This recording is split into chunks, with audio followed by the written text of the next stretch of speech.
أهلا وسهلا مرحبا بمتابعينا الكرام متابعي قناة ديزا توداي من داخل وخارج الوطن. لا تنسوا الاشتراك في القناة والإعجاب بهذا الفيديو. إذا متابعينا الكرام، عملية قرصنة تاريخية تضرب وتعصف بعرش نظام المخزن الصهيوني وبخدمة وعمال محمد السادس. إذا عملية قرصنة تاريخية متابعينا الكرام تستهدف نظام الأمن المعلوماتي في المروك. تسريبات جديدة تهز عرش نظام المخزن المروكي. مدير المخابرات الخارجية المغربية DGOD ياسين المنصوري وناصر بوريطة في قلب الفضيحة، ردا على حملات التضليل التي تقودها المخابرات المروكية عبر أبواقها الإعلامية ضد الجزائر. إذا ردا على حملات التضليل هذه متابعينا الكرام، خرجت مجموعة جبروت أو الهاكرز الجزائرية جبروت تنفذ تهديداتها وتستهدف من جديد قاعدة معلومات مروكية حساسة وتسترجع بيانات ضخمة عبر الدارك ويب فاقت 4 تيرابايت، يعني 4000 جيجا متابعينا الكرام من الوثائق الحساسة لنظام المخزن وخاصة المخابرات المخزنية.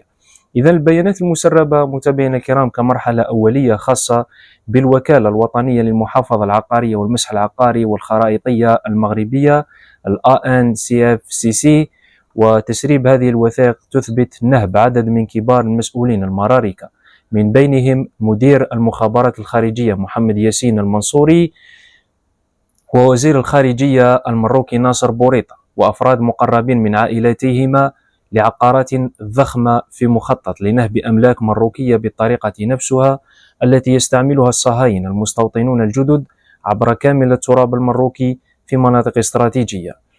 وفي مزيد من التفاصيل، المنصوري يعني مدير مخابرات المروكية الخارجية أنشأ شركتين وهميتين باسم ابنته خديجة، وأنفق أكثر من 3 مليون دولار خلال سنتي 2022 و2023 فقط، يعني في تعاملات تجارية مشبوهة استولى من خلالها على أراضي شاسعة وعقارات في المروك أي في المغرب.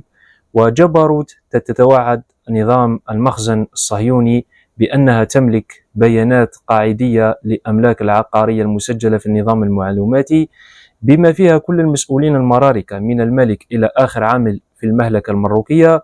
والمخابرات المخزنية ستتسبب للمروك في دمار المملكة، وقريبا جدا سيرى الشعب المروكي قيامتكم قادمة وعد جبروت كما لم يخلف بعد. إذا متابعينا الكرام، هذه الهجمة يعني كبيرة وضخمة لنظام المخزن لنفذها جبروت هذا الهاكرز الجزائريين. ونفهم من هذا الحدث متابعينا الكرام أنه راهو المخابرات المخزنية يعني راهي تتقهقر يوما بعد يوم، ومسلسل الفضائح المخزنية يعني لحد اللحظة ما زال يسرى. ومن اللي خرج حمزة بن دلاج راهم بداو يجوهم الضربات يعني متابعينا الكرام. يعني الملف تاع المخزن هذا يعني كل شيء شراوه لعائلاتهم وليهم، يعني الشعب المروكي هو الضحية كما رانا نشوفوا، يعني قسموا الثروات وقسموا الأراضي والاستيطان ومع اليهود والصفقات، ويديروا لي كريدي بونكار باسم الشعب المروكي، يعني المروكي يسلف يدير قروض بنكية من الهيئات الدولية مثل صندوق النقد الدولي باسم الشعب المروكي باسم الحكومة المخزنية. لكن شكون الخاسر في الحادثة؟ هو الشعب المروكي. المسؤولين المراركة ينهبون الثروات يعني، ويجي يهودي من أقصى الدنيا يعني رحلهم كما رانا نشوفوا حملات ترحيل المراركة اللي راهي طاغية في المروك خاوتي، يعني حملات راهي بقوة، ولكن الأبواق الإعلام المخزني الصهيوني راهي متسترة على هذا الأمر وراهي ساكتة. ولحد اللحظة يعني هذا الخبر ما زال ما تناولوش الصحف المروكية والقنوات الإعلامية المروكية، لأنه زلزلهم وهز أركان نظام المخزن. فبالتالي جبروت هي من سربت هذا الخبر، وراهي بدات تنشر في تيليجرام يعني هذه المخططات وهذه الوثائق السرية الهامة. فبالتالي متابعينا الكرام يعني ناصر بوريطة خلات عليه ونظام المخزن الصهيوني خلات عليه، وراح نشهد في الأيام القليلة الماضية راح يبداو الثروات أو عفوا الثورات الشعبية في المروك راح تبدأ تتزايد، وراح يعني توصل إلى أنها تتعمم في كامل أنحاء البلاد المخزنية. وشفنا البارح أو ما قبل البارحة وزارة الخارجية البريطانية كانت روجت أو يعني نشرت عبر موقع الوزارة الخارجية البريطانية وسابقهم من الوزارات الأجنبية، قالوا لهم يعني نحذر من الذهاب إلى المروك، نحذر الرعايا البريطانيين ومواطني المملكة المتحدة من الذهاب إلى المغرب، لأنه المغرب راح يشهد تحولات أمنية خطيرة، وراه بلد غير آمن، وراه يعني كبركان ثائر. إذا نفهموا بأن المخابرات البريطانية راهي عندها علم واش راه صاري في المروك، يعني فقط راهم ينتظروا أو عفوا راهم ينتظروا في الشرارة أنها تنطلق.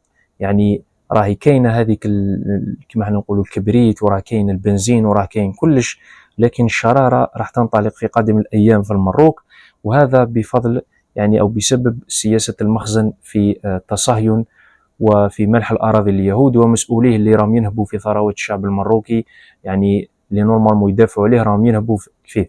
وشفنا كذلك متابعينا الكرام يعني نظام المخزن الصهيوني البارحه بريطانيا روجت الحكم الذاتي للصحراء الغربية أو للمروك على الصحراء الغربية، لكن المراركة تستروا على هذاك الأمر وما حبوش يهضروا عليه متابعينا الكرام. والسؤال اللي حبينا نطرحوه يعني علاش المراركة كانوا يتكلموا على الحكم الذاتي ويتكلموا عليه والبارح ما حبوش يهضروا عليه؟ نفهموا بأن الحكم الذاتي ثبت بأنه ماهوش في صالح يعني ماهوش في صالح نظام المخزن، وكما قلنا الحكم الذاتي راح يساهم في تفكيك المروك وراح يخلق دويلات، لأنه راح يعتمد النظام الفيدرالي، والنظام الفيدرالي أو الحكم الذاتي باش تابليكيه أو تطبقه على أرض الواقع لازم يكون عندك نظام فيدرالي ويكون عندك كيانات موجودة تحت اسم دولة واحدة، وهذا اللي المراركة يعني ما حبوش يهضروا عليه. ورانا نفهموا متابعينا الكرام بأن المخزن الصهيوني أصبحت دقائقه معدودة على رأس السلطة، ومحمد السادس يعني كما رانا نشوفوا راح يحاول ينجو بجلدته هو وحاشيته وأبنائه وأولاده. إذا متابعينا الكرام يعني كما رانا نشوفوا الأمور راهي تأخذ منحنيات خطيرة في المروك، وبالتالي نظام المخزن الصهيوني يعني في هذه الفضيحة، والجزائر اللي راهي يعني الهاكرز الجزائريين وحدهم راهم قايمين بالواجب متابعينا الكرام، وراهم الهجمات اللي راهم يضربوا فيها المروك ما راح يقدر يزيد يرفع فيها رأسه، وهزت أركان وعرش نظام المخزن الصهيوني. إذا خوتنا ومتابعينا الكرام نشكركم على حسن الإصغاء والمتابعة، نتمنى إن شاء الله نكون فدناكم بهذا الخبر وهذا الحدث. متنساوش ديروا لنا جيم واشتراك في القناة، ونلتقي بالحصة القادمة إن شاء الله. تحية الجزائر والمجد والخلود لشهدائنا الأبرار. شكرا.